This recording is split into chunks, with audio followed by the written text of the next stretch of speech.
Who doesn't love making money while watching TV? Well, that's what we're doing here. Every day we find the nationally televised NBA game, and we make a fun little parlay with it. I give you guys my analysis and my favorite picks. So, yesterday we hit this card right here.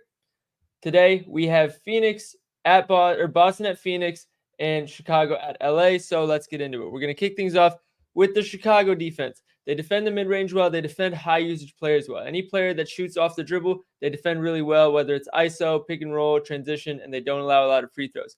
But on the other hand, that also makes them the worst catch-and-shoot defense in the NBA. They don't defend the roller well in the pick and roll. They basically sell out to whoever has the ball, and everybody else is hoping. So the players we want to target against them are anybody who runs the pick and roll and facilitates well. In this case, it's going to be James Harden.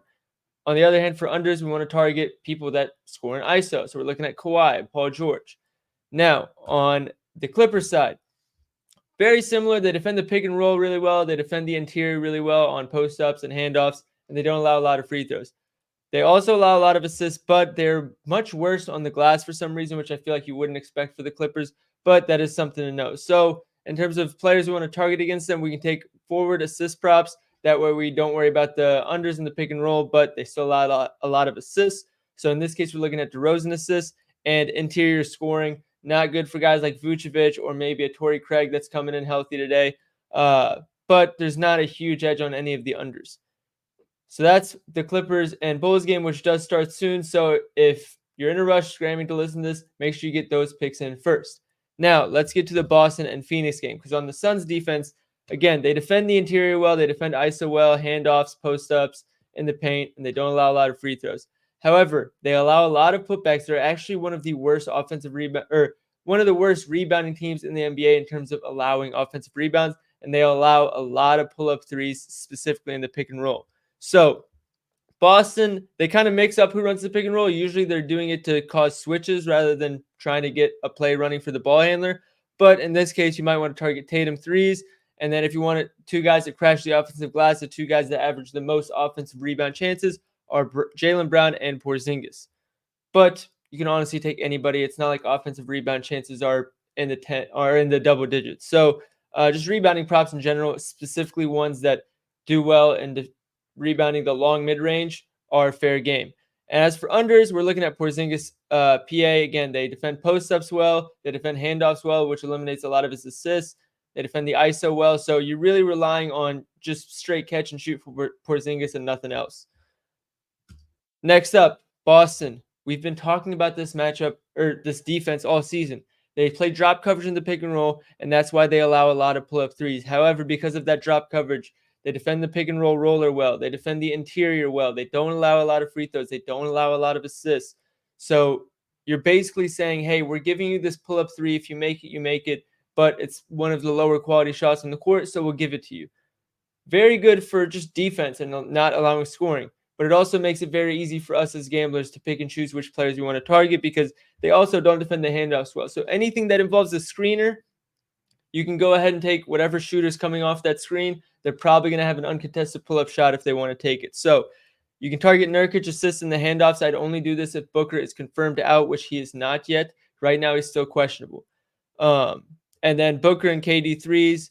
Booker takes more pull-up threes than KD, but KD is pretty reliable for 2-3, so I think he is fair game to take if you want to take him. His three-point attempts really don't change whether Booker's playing or not, so I think he's a little bit safer than this Nurkic play. For the unders, we can target BOPA. He doesn't take as many threes. He's not as involved in the pick and roll, and if Booker's playing, then that's going to kill Bradley BOPA. However, if Booker's not playing, I'd probably stay off because obviously that's going to change things. But I think Nurkic under points, I think that's going to be good either way. So that's everything that we need to talk about matchup-wise. Here's the lay. It's plus 143. We're taking James Harden over 6.5 assists. Jason Tatum over 6.5 assists. I know I specifically said Brown and Porzingis in the video, but then that's also why I mentioned the mid-range rebounds, because that is where Tatum leads the team in rebounds. We can see it here. In terms of defending or rebounding long mid-range, here we go. This is all Boston players, and Jason Tatum, I can zoom in. It's in order from highest defensive rebound percentage to lowest, and Jason Tatum actually by far leads the rebounding charge here. And the Suns, on the other hand, take the most long mid-range shots in the NBA. If we want to check the hit rate for Tatum, we can do that here. Again, we're looking at over 6.5. Obviously, 17 to 20 is very good. If we want to isolate for wins, since it's a 5.5 point spread, we see that's very good as well. If we want to isolate for 30 plus minutes, that's obviously going to be really good as well. So 7 plus is a pretty good floor for him. And the fact that it's a good matchup with the mid-range shooting, I really like. On Harden's side, his assists have been money all season for 7 plus, especially with Zubac. There was a little spell here where Zubac was out and they were playing with Plumlee and it was a big mess. But generally, 7 plus is pretty automatic for him and he gets a good pick and roll matchup. So I don't see why we wouldn't take it. If we want to isolate by wins, in 34 of 37 games to at least 30 minutes, which I think we see here, he's hit this line. So Harden is a safe pick here. And then if we want to check Kevin Durant, the hit rate isn't as nice, but again, there we're targeting more of the matchup. But you can also see 32 of the last 42 games, he's hit this line as well with 34 minutes, which has pretty much been his floor. So I think the matchup makes too much sense not to play KD, especially given the hit rate. So there's the lay. Looking at James Harden, 6.5 assists, Tatum, 6.5 rebounds, and Kevin Durant, 2 threes. Plus 143, I put a unit to win 1.43 units, but as always, be responsible with your units. Other than that, good luck today. Let's make some money, and I will see you guys on the next video. Hopefully, we're talking about back-to-back parlay cashes.